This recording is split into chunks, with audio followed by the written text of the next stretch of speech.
തിരുവനന്തപുരത്ത് പ്രധാനമന്ത്രിയെ യാത്രയാക്കുന്ന സമയത്ത് കൗൺസിലർ ആർ ശ്രീലേഖ വേദിയിൽ നിന്ന് മാറി നിന്ന സംഭവം സമൂഹമാധ്യമങ്ങളിൽ ഇപ്പോൾ വലിയ ചർച്ചയാണ്. ബിജെപി നേതൃത്വവുമായിട്ടുള്ള പ്രശ്നമാണ് കാരണമെന്ന വിമർശനം വന്നതോടെ വിശദീകരണവുമായി ആർ ശ്രീലേഖ തന്നെ നേരിട്ട് രംഗത്ത് വന്നു. തനിക്ക് രാഷ്ട്രീയം പുതിയതാണെന്നും അച്ചടക്കമാണ് പ്രധാനമെന്നുമാണ് ശ്രീലേഖയുടെ ഫേസ്ബുക്ക് സ്റ്റോറി.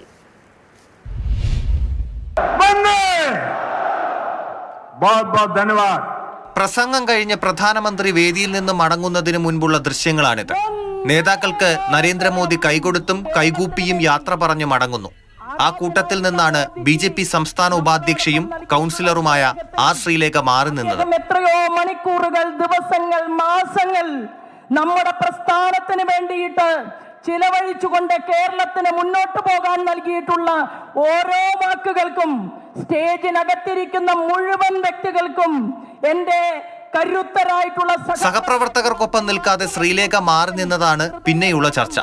മേയറാകുമെന്ന വാഗ്ദാനത്തിന്റെ പുറത്താണ് മത്സരിക്കാൻ എത്തിയതെന്ന് പറഞ്ഞ് ബിജെപി നേതൃത്വത്തിനെതിരെ പരസ്യമായി രംഗത്തെത്തിയ ശ്രീലേഖ വിജയാഘോഷ വേദിയിലും അതൃപ്തി തുടർന്നെന്നായിരുന്നു വിമർശനങ്ങൾ. ഒറ്റതൊക്കെ ഞാൻ പറയട്ടെ, കഷ്ടമായി പോയി. ഭാവിയിലെ മേയറാണ് എന്ന് പറഞ്ഞ് പ്രഖ്യാപിച്ച ഒരാൾ മേയറോ ആയില്ല. അവിടെ ഒരുപാട് പേർ നിന്ന സ്ഥലത്ത് ഏതോ ഒരു അകന്യ കൂടിയിൽ നിൽക്കേണ്ട അവസ്ഥ വന്നു.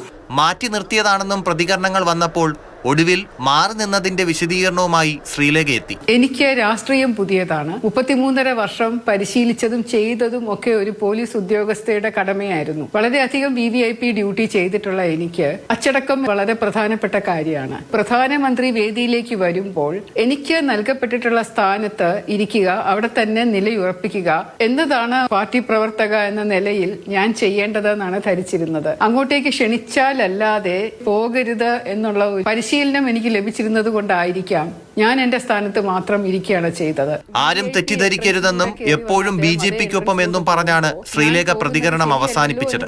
നേരത്തെ മേയർ, ഡെപ്യൂട്ടി മേയർ അധികാരമേൽക്കുന്ന സമയത്ത് ചടങ്ങ് പൂർത്തിയാകാതെ ശ്രീലേഖ സ്ഥലം വിട്ടതും ചർച്ചയായിരുന്നു. മാതൃഭൂമി ന്യൂസ്, തിരുവനന്തപുരം.